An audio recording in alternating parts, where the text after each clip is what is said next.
Welcome back to another high-level match of StarCraft 2. What I've got for you today is a best-of-3 series of Protoss versus Zerg, where in game number 1 we find ourselves on beautiful Goresven. Now, spawning right here in the top left-hand corner from South Korea, we have none other than hero, and his opponent in the opposite corner with the red Zerg pieces. He's from Italy, and he goes by the name of Reynor. Reynor versus hero in a best-of-3. Very quick probe, going straight across the map right here for the Protoss player. Now, this is, of course, one of those moves that Protoss players do just to be annoying. Protoss players love being annoying. Actually, StarCraft 2 players love being annoying to their competitors. Actually, competitors like being annoying to their competitors, okay? This is generally speaking what people like to do. Reynor's gonna go down towards the low ground at the conventional time, but he's already planted down a spawning pool inside of the main base. So yeah, you can arrive over at the third with 50 minerals in the bank, but last time I checked, you do need 300 right here, okay, to go for that hatchery. Reynor actually running the drone back, faking going for the third, and now he's gonna be able to take the natural here in the end, uncontested.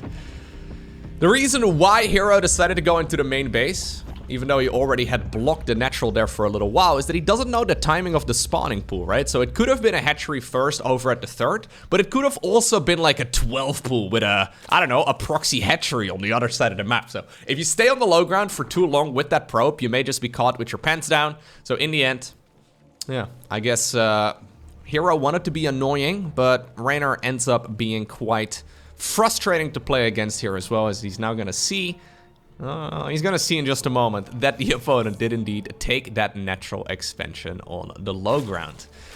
Now, judging here by the timing of the pool, yeah, he also did see that some larva was saved up. He decides to go for a zealot on the other side of the map. So the annoyer is gonna turn into the annoyee here for just a little bit. I had a little bit too much coffee this morning, guys. I'm sorry. Actually, I haven't yet finished mine yet. Hold up. Okay, anyways, the Zerglings are running across the map right now, and normally this is not a unit that Protoss players really want to make. Hero does need enough minerals here to actually put down the gateway to complete the wall off. Yeah, I was gonna say, I think he normally cut a worker. He didn't cut a worker, so he doesn't have the minerals, and now the Zerglings just run in. Little bit annoying.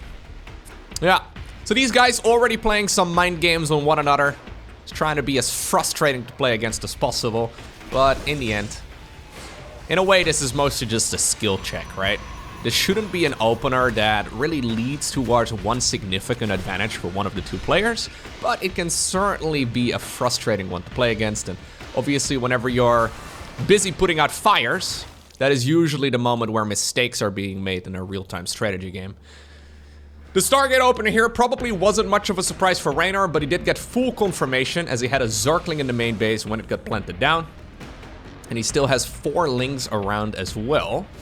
2 adepts are gonna go across the map, it looks like. Zerglings, though, okay, are going around to the natural expansion once again as well. The Zealot here, 1 confirmed kill is gonna be enough to push this back for now, but yeah, they're gonna be able to just go after that second gateway right now. 1 Zergling looped around and is gonna go into the main base. In the meantime, those 2 adepts have made their way across the map. Keep in mind that the Stargate is out, and an Oracle will be popping out very soon as well. Okay, it looks like the adepts decided to cancel their shades as the Zerglings are just being annoying. Look, look at the Zealot here, trying. Stop right there, sir! Stop right there in the name of the law! Okay, well, they stopped. They probably shouldn't have, though. Ooh, Probe? Okay, Probe could have probably had the kill.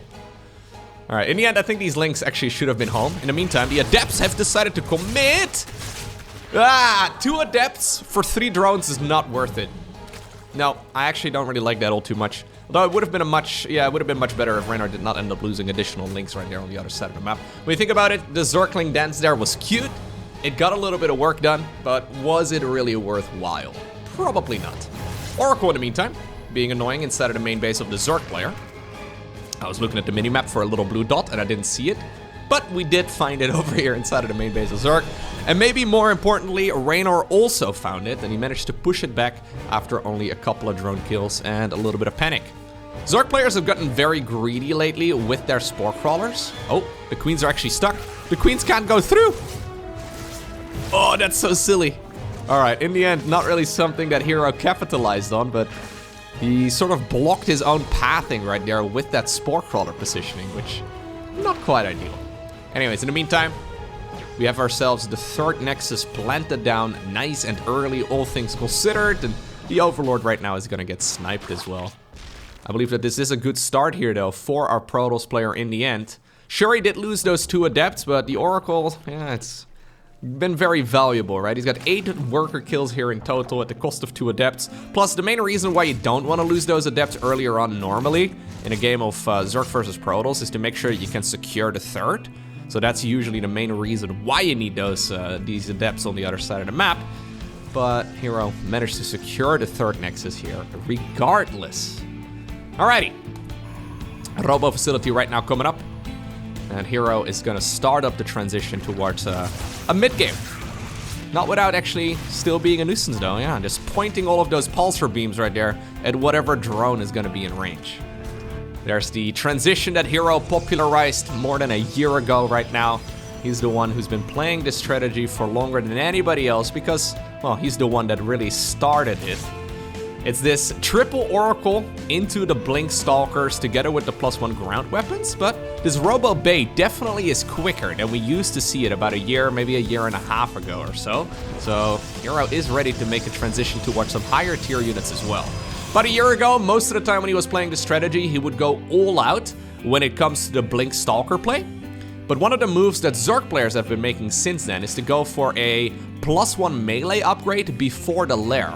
And it turns out +1 melee, I mean, this is a pretty late lair, and this is not the fastest +1 melee in the book either, or in the books rather, but it's very good when it comes to dealing with those stalkers, just making a ton of Zerglings and trying to overwhelm that initial group. But of course, the main weakness, nice little bit of zoning right here with the Queens. Okay, gets one of the Oracles. The main weakness, of course, to the Zergling is gonna be the Colossus. Alrighty, so the dance continues. Both players trying to get as much value in as possible. But I think hero is feeling pretty content with himself. Losing an Oracle does kind of suck, but he still has 2 of them out. And as long as you have enough energy here for scouting and for revelations and all that, life is going to be pretty good right here for these Oracles. Plus, they might be able to get some more kills as well moving forward. 14 workers here is definitely nothing to scoff at. But this might be a good moment, by the way, to bring up that I have a Discord server. A couple people mentioned recently that I never actually mentioned that I have a Discord server, and really, the only people that are part of the Discord server are the people that open up the YouTube description box. How many people do that? Maybe if you follow me on Twitch as well, but anyways, I bring it up sometimes on stream. You should definitely join though. It's the easiest way to stay up to date with everything that I do. It's discord.gg/LowkoTV. There's a link down below in the description, or you can of course just use the search function over there. But basically, it's the easiest way to stay up to date with everything that I got going on. You know, the easiest way, if you enjoy the content, to hang out with other people that also enjoy the content. Although there's definitely some people on the Discord server though that are just there to be a jerk to me. Those people definitely exist. They don't necessarily enjoy my content, they enjoy hating on my content, but that's okay. That comes, you know, as part of the job, I suppose. Anyways, Extended Thermal Lens is gonna finish up, and look at Mr. Hero.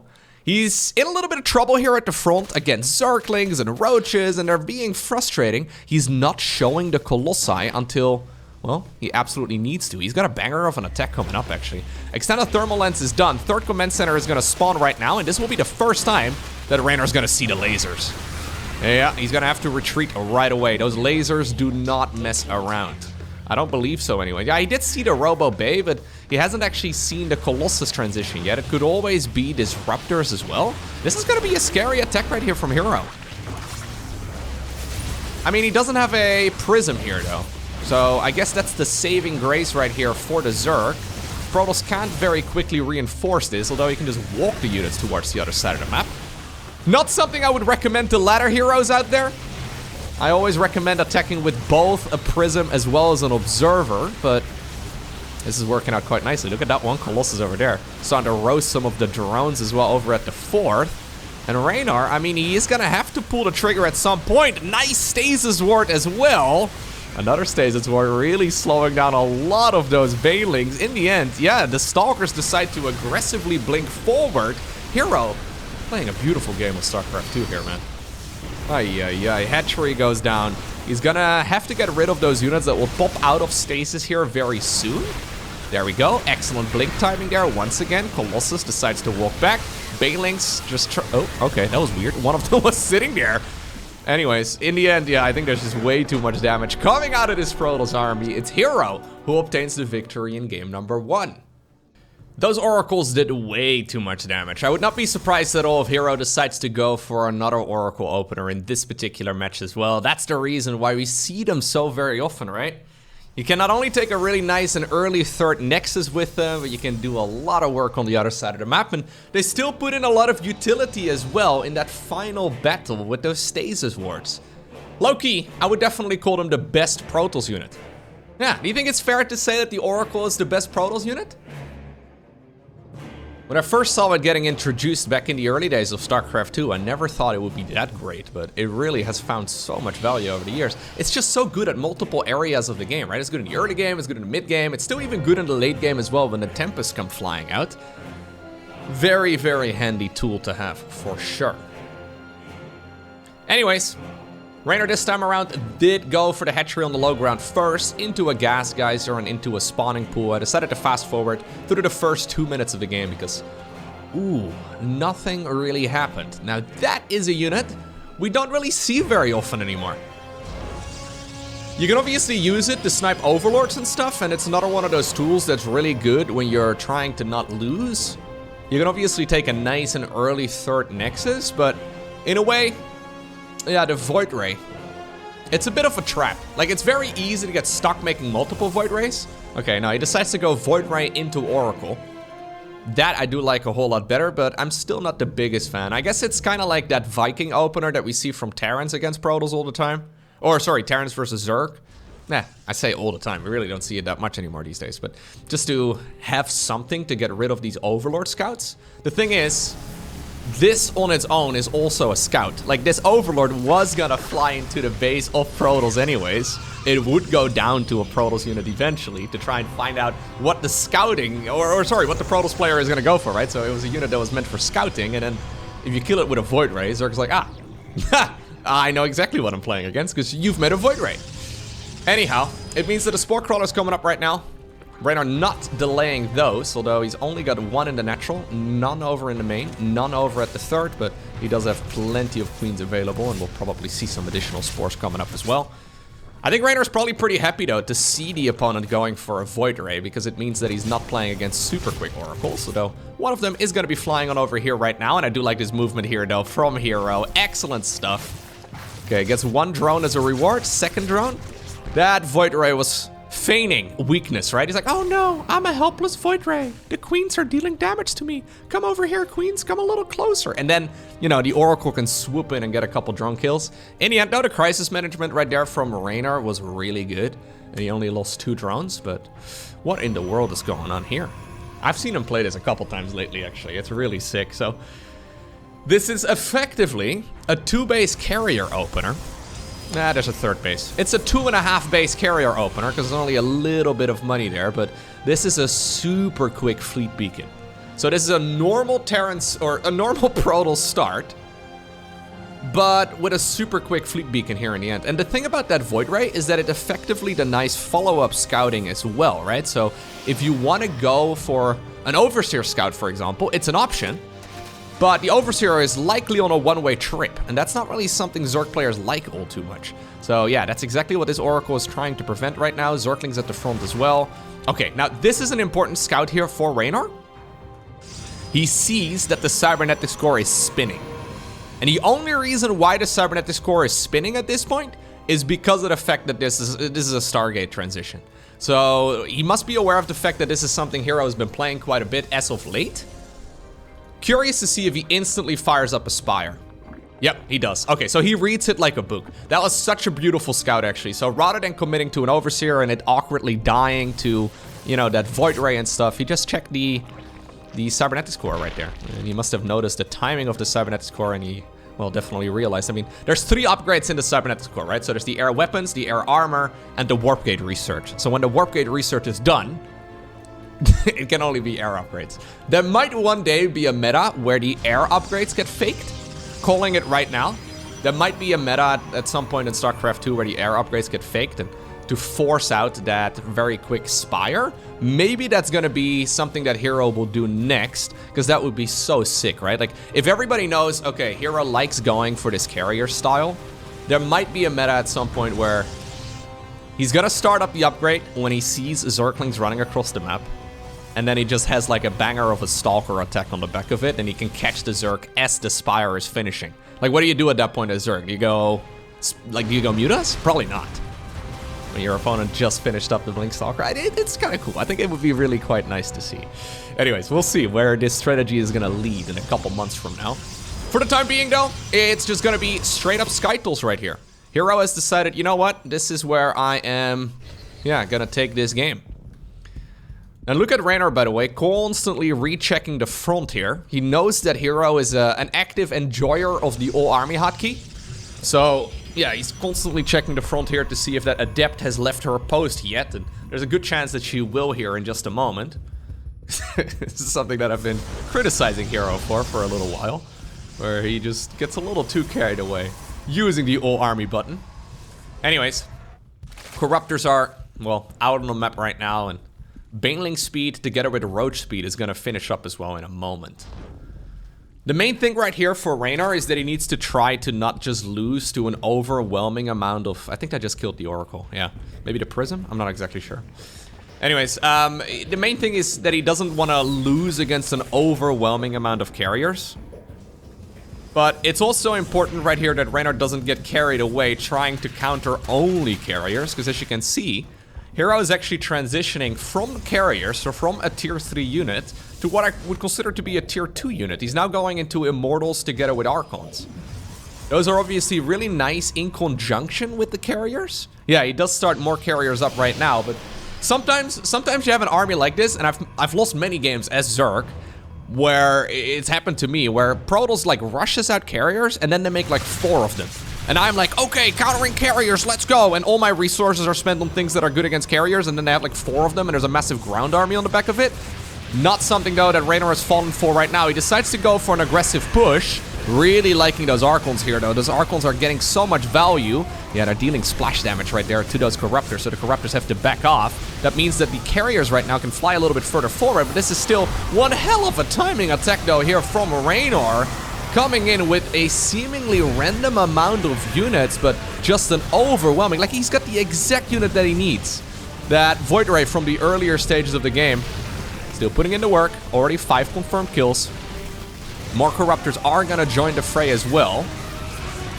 And I think Reynor probably lost one too many Corruptors to those Archons earlier. Or at the very least, he took a bit too much damage.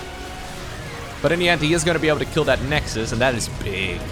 Playing against 4-base Skytles is entirely different from playing against 3-base Skytles. At this point in the game, Reynor must know that the main base as well as the natural of the Protoss are just minutes away from running out.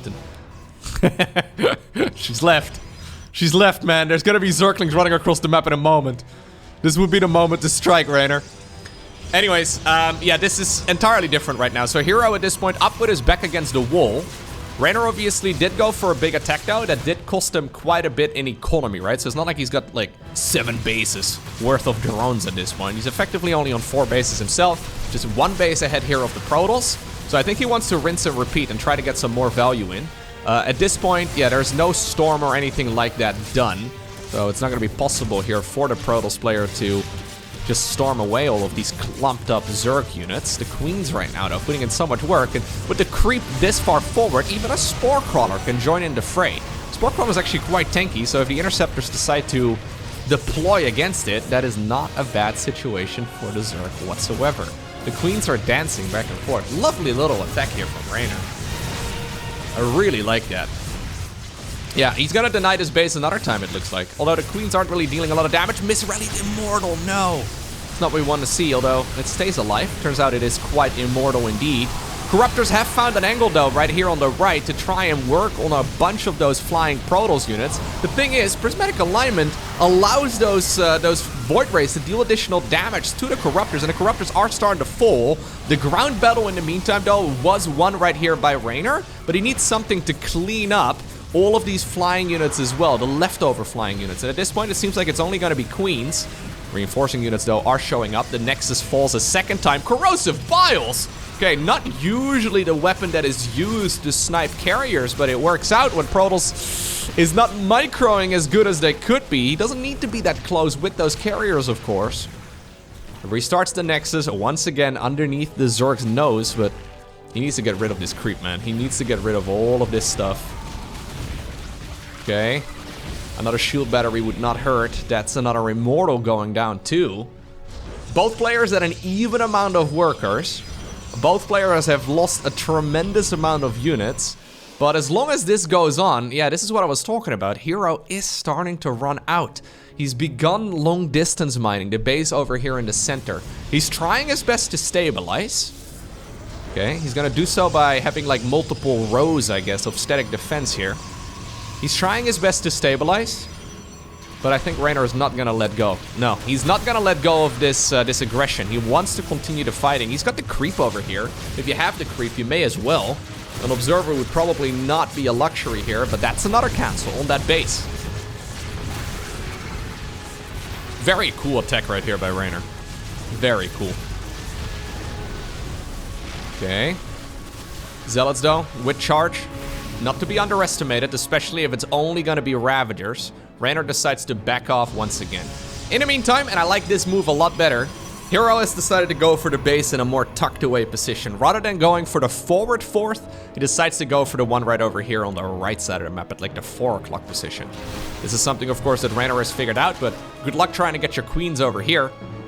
The queens have been the backbone of this army. They've been putting in a lot of work, and it's gonna be difficult for Zerg to get proper engagements in, although he could always be thinking about moving towards the natural. I personally wouldn't mind seeing that move, but hero is starting to stabilize.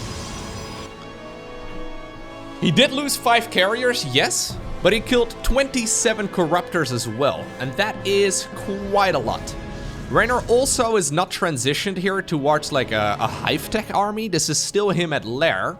He doesn't have a lot of upgrades. He doesn't really have a very powerful Zerg army here in general, if the game does go the distance. And this is a big one right here. Hero decides to start up the +2 air weapons. And +2 air weapons here, it's gonna make a big difference if that finishes up. Those carriers, they're gonna pack a serious punch. Zerg ideally needs armor upgrades, but this is not a style where Reynor is really going for any armor upgrades, and he is not gonna try and commit to that either. Now again, like I said, the front door is wide open. He's gonna be able to snipe the Cybercore. Okay, yeah, so that's the air weapons level 2, the Knight. That's a big one, actually. I guess that's one way to make sure that you are not gonna fall behind in upgrades too much. Now all of the interceptors, though, are deployed, and that's gonna make it very tricky right here for the Zerg player to engage, although he does still decide to commit.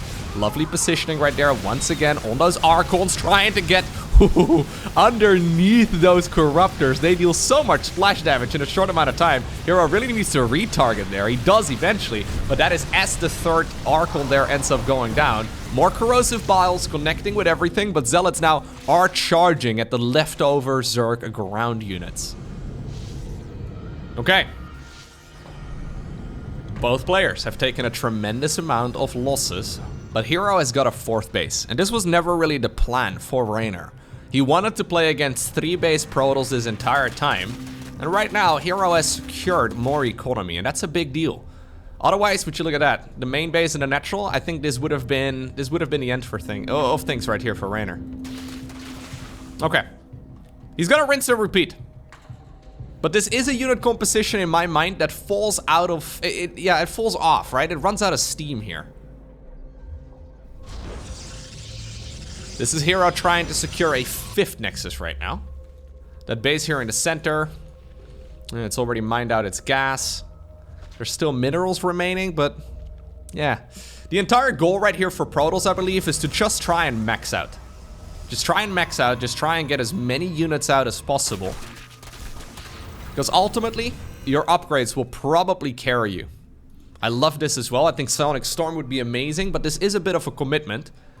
Hero is spending a lot of resources here onto things that aren't particularly useful just yet. If he puts down a Nexus as well, that is a lot of money into stuff that isn't gonna help him out too much just yet. High Templar, of course, nice to have. You can always panic them into, I guess, Archons if you really need to, but right now, again, not useful just yet. Big Zergling run by. I'm surprised that hero did not decide to put the Cyber Core over there again. Yeah, now he's basically inviting these units in. In the meantime, the Zerg also is forcing the council on that Nexus. It looks to me like the Templar Archives is gonna go down. Yep. I've said it many times before, man. I think hero really needs to like unbind the old army hotkey. It's just, it's too much. It really is too much. For the highest ranked Protoss player in the world, or maybe second highest ranked, he switches position with max specs all the time. It's insane to me how many times we see units going into his base. I mean, oftentimes those cleanups are cost efficient, right? Because those Zerglings are pretty pricey in a game like this in particular. It's not like Reynor has infinite minerals here, so those Zergling run-bys, I mean, yeah, they trade out against gas-heavy things, but it's not the end of the world. It just feels so sloppy, right? It feels unnecessary. Anyways, Corrosive Vials trying to connect with the Nexus, but the Nexus got cancelled. That's exactly what Reynor came for.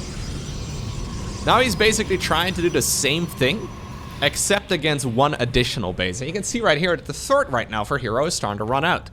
So the strategy for hero has been the same the entire time, and he's finally achieved it. He's now maxed out.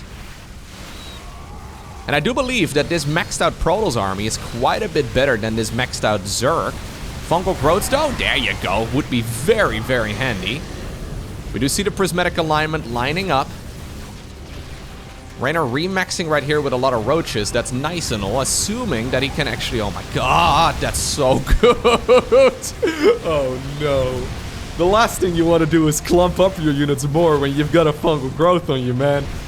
Anyways, yeah, no, in the end, I do believe he's got enough flying units here to get rid of all of those flying Protoss units as well. And that means the Roach Ravager Ling transition is going to be excellent.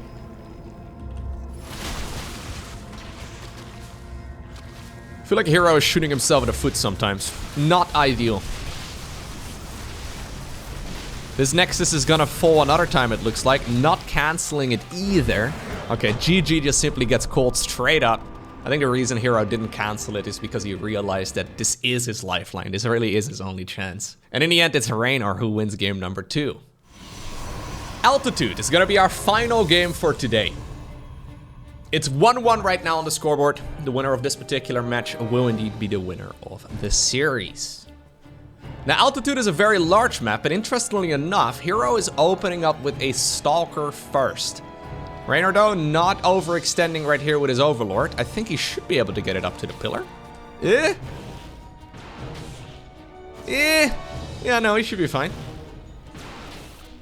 Not getting too greedy here. Probably well aware of the fact that hero likes to mix this in from time to time. By the way, interestingly enough, I brought this up in yesterday's video. I mentioned that Cyril seemed to be the only player who seems to be a fan right now of going for the 15 supply hatchery first, but Reynor actually decided to go for the Eric opener this time around. So 15 hatch, 15 Overlord into a spawning pool. In the end, of course, in a game like this, when Protoss doesn't send out a super early probe scout, it doesn't really matter, but figured it was worth noting. There's the Stargate once again, by the way, for hero, to nobody's surprise, especially on a map this big. It just is the go-to build. But are we gonna go for a Void Ray? No. I think he... This almost feels a little bit salty to me, right? He just wants to finish off that freaking Overlord. Could just do that with an Oracle too, though. I feel like the only reason to go for a Phoenix is if you want to go for a lot of Phoenixes. Okay, now we're gonna go for just a single one. But like, if this would have been an Oracle, the Stalker could have finished this off. Why, why the Phoenix? I guess the Phoenix can hunt down more Overlords. More Overlords. More Overlords? Anyways, more Overlords. This Overlord is gonna have to come back. But I think the Queens will probably keep it around, although... Yeah, the Overlord did not decide to fly back. I have met the enemy. I have met the enemy. One adept apparently ended up getting sniped here as she met the enemy. She met them head on to the point where she died. Second adept here trying to get a bit of value in as well, but not really achieving all too much. There's the third Nexus though at the appropriate time, and hero is going to be able to follow up the Phoenix right now with an Oracle. Why did we go for a Phoenix? What was the purpose of that Phoenix? Other than the Zerg overreacting, but like, the thing is, right? it's not like Zerg cares about you making a Phoenix. Like, they're gonna want to make drones regardless at this point in the game. So Reynor, rather than making drones, decided to make drones. You know what I mean? Like, it isn't really gonna trick him. If it would be mass Phoenix, the moment where you add on additional anti-air would be a little bit later on into the game anyways. You would always focus on drones first. So as he has the oracles out right now, Reynor must realize that essentially one of these units is dead weight. You can obviously use it to lift up a queen, but the way that Reynor maneuvers around his queens, they're never alone. They never walk alone, dude. It's a beautiful thing. They're always holding hands. They're always, yeah, look at them. So Reynor actually has multiple control groups for his queens. Pretty unique actually in the pro gamer sphere. Not a lot of pro gamers use multiple control groups for queens, or at the very least not like Reynor does. Usually Reynor has 3 different control groups for queens. One group on the left, one group on the right, and then one for inject. Although maybe he does that a little bit differently against Protoss. I'm actually not entirely sure how he does it currently. Oh, okay. Really? Now this is a fake and a half. So he goes for a Phoenix first, then he goes into Oracles, and now he goes into more Phoenixes. This is like opening up your Christmas presents and then re-wrapping them only to unwrap them again in your opponent's face. What a strange situation. It would work against me though, I'll be honest with you. Like the last thing that would be on my mind as a Zerg player right now would be mass Phoenix play, because it makes no sense. We have the +1 flyer upgrade coming up and triple Stargate Phoenix. These Zerglings trying to get some value in. Not really achieving all too much though. Mass Phoenix. The problem with Mass Phoenix is that it doesn't straight up win you games, right? Like you can lift up all of the drones and kill all of the workers, but they don't kill structures. They cannot attack structures, so it's a bit of an awkward unit comp. Normally, kind of like what we saw in the previous game, but then from hero tried to max out to the best of his abilities and he got there eventually and then he threw his army away. Not ideal. Normally what Zerg players try to do though against Mass Phoenix styles is the exact same thing. They will try to max out and then eventually overwhelm. Sorry about that, buddy. One of the Zerglings got crushed. Oh, Adepts right now. Alright, at least they found some help here from the sky. That's nice. I don't think a Phoenix would really, like, deny follow-up scouting very much either, but hey. Now he knows. All of the queens were baited away from the safety of the hatcheries and the spore crawlers, and that is going to be the end for all of them. Spire, however, already finishing up. 4 queens coming up. Instant infestation pit as well. And here's the spore crawlers. Yeah. This is a build though that we don't really see anymore in 2023. Very uncommon. I played against somebody who did this on the ladder to me yesterday. Very strange. Not something we really see anymore, but I believe I did end up winning that game. Actually, now that I'm saying it, I'm not exactly sure. And maybe this is a reason. Maybe this particular strategy right here from hero is the reason. Although that guy did not open up with a Phoenix first. The Phoenix first is so funny to me. Anyways, we've got 16 Phoenixes up in the air right now. Yeah, and these roaches, they didn't realize it, but for many of them, that was a one-way trip. Roach bloodbath. Mixing in with the waters and the ice right here on altitude. Alright, there's the fleet beacon. Now, I guess we have to go Anion Pulse Crystals here. Just because we've got so many Phoenixes. There it is. That's the +2 range on the Phoenixes. Do they need it here? Probably not. But when you have this many, I mean, you may as well. Now, what's the follow-up going to be here from hero? Normally, this is a full Skytoss transition. So there's the +2 coming up. He's gone for charge together with +1 ground weapons as well, though. There's the Templar Archives together with a Robo facility. Zerglings trying to run in. Alright. Hero has not yet pushed the all army hotkey, so that's good. I like that. That's... God. This game would suck so much if Reynor just wins with a mass Zergling run by. Like, it's not out of the realm of possibilities, okay? It's certainly possible. Anyways, Yeah, hero has done an excellent job over here controlling the pacing of the game, and obviously, look at that. This is what Phoenixes are real good at. The cost efficiency is absurd. But where do you take this army right now? What do you do with it? Because you kind of want to get rid of it at some point. Ooh, fungal growth may very well help him out in that department, though. Fungal growth into corrosive bile. Especially if he clumps them up to get her closer to the center. Okay, well, that was a little risky. He's taking some chances right now, though, because he knows that these units don't really have a lot of staying power as the game goes on, although I don't think it's quite the time yet to get rid of them. In the meantime, though, hero has secured that 4th base here. Gonna go for additional robo facilities, okay. Robo Bay also coming up. Greater Spire coming up here for Reynor. Nice retargeting right there with the Spore Crawler. Love to see that. But yeah, despite all of the worker kills and despite lifting up so many queens and stuff, you see what I mean? It doesn't necessarily win you the game straight up. Now this attack here on the back of it though is very interesting. So this is a Zealot-based Archon push with all of those Phoenixes for support. And this is catching Reynor right as he is transitioning towards the Greater Spire.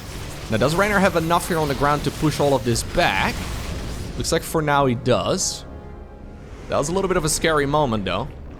There is a prism out. Okay, it's actually with this army. For some reason, I didn't see it. Air weapons level 2 complete after the fight. Lovely work right there, hero. Love to see that.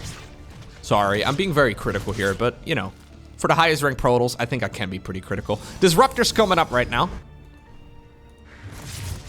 This is hero to a Tito. Absolute madman. Normally, Protoss players don't... Like, normally Protoss players are the very clean players, you know, when they play longer macro games. They all play that Showtime-esque style. Very clean, very methodical. Like an Excel spreadsheet. And then you have Hero, who's that madman from the movies with like a knife between his teeth.